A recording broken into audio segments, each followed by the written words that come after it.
दोस्तों नमस्कार, मैं राम सूरत यादव। अब तक का सबसे तगड़ा झटका सुप्रीम कोर्ट ने मोदी सरकार को दिया, एसबीआई को दिया। आप सोच नहीं सकते हैं, कल एसबीआई को और मोदी को सुप्रीम कोर्ट से बहुत बड़ा झटका लगा। एक तरीके से पूरी मोदी सरकार पूरे देश के सामने चुनावी चंदा स्कीम को लेकर के, चुनावी चंदा घोटाले को लेकर के पूरे देश के सामने जो है सुप्रीम कोर्ट ने मोदी सरकार को एक्सपोज कर दिया और साथ में एसबीआई को भी बहुत बड़ा झटका देते हुए, पुनः 3 दिन का समय देते हुए, अल्टीमेटम देते हुए स्पष्ट कह दिया कि 3 दिन के अंदर चुनावी चंदा बॉन्ड की स्कीम को पूरी तरीके से पूरा डाटा जो है चुनाव आयोग को आप दें और चुनाव आयोग तत्काल पूरे डाटा को जो है सार्वजनिक करे। देश के हर नागरिक को इस डाटा को जानने का अधिकार है। और आपको पहले जब हम 11 मार्च को अल्टीमेटम देते हुए और पूरी तरीके से 24 घंटे का समय दिया था, तो आपने आधे अधूरे डाटा को क्यों चुनाव आयोग को दिया?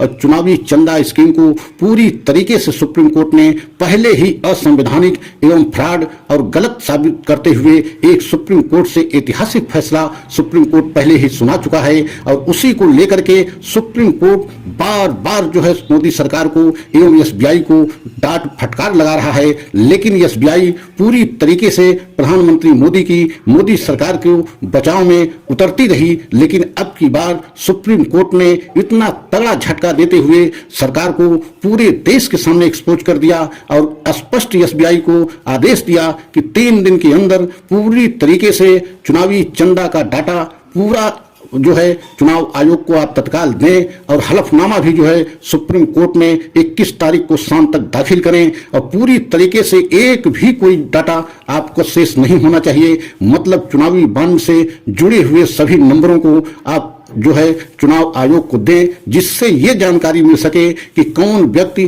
किस उद्योगपति ने किस पार्टी को कितना चुनावी चंदा के रूप में पैसा दिया।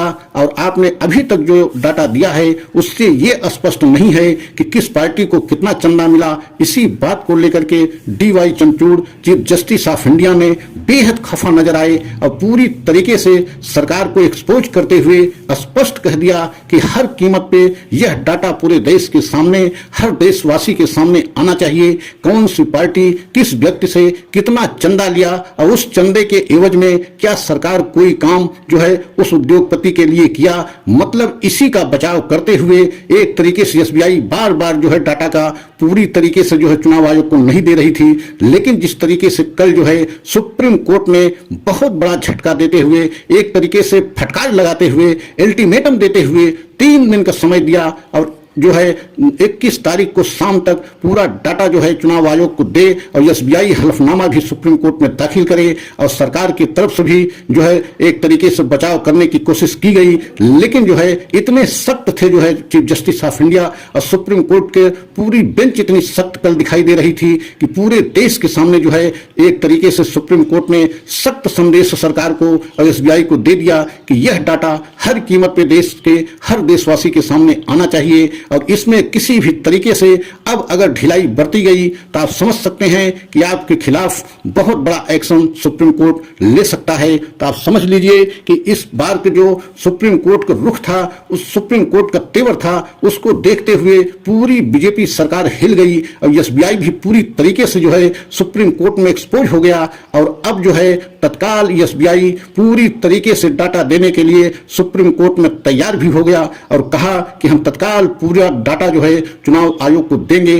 और यही कारण है कि चुनाव से पहले चुनावी चंदा स्कीम को लेकर के मोदी सरकार बहुत बड़े संकट में फंस गई है। क्योंकि अगर यह सच पूरे देश के सामने आएगा तो आपने देखा भी है कि विपक्ष हमेशा यही आरोप लगाता रहा कि कुछ चुनिंदा उद्योगपतियों से मोदी जी चंदा के रूप में बेतहाशा धन लेकर के बदले में उनके लिए बहुत सारे ऐसे असंवैधानिक काम कर रहे हैं। तो क्या यह चुनावी चंदा स्कीम का डाटा पूरे देश के सामने आ जाएगा? तो क्या मोदी सरकार पूरे देश के सामने एक्सपोज हो जाएगी? और चुनाव से पहले ये मोदी सरकार के लिए बहुत बड़ा झटका है, क्योंकि इसका असर पूरे चुनाव पे पड़ना लगभग तय माना जा रहा है। तो आने वाले समय में मोदी के लिए बहुत बड़ी मुसीबत हो गई है। और हमारा अगर यह वीडियो आप सभी देशवासियों को अच्छा लगा हो तो लाइक सब्सक्राइब करें। अगले वीडियो का इंतजार करें। अगला वीडियो हम पुनः लेकर के आएंगे। जय हिंद, जय भारत।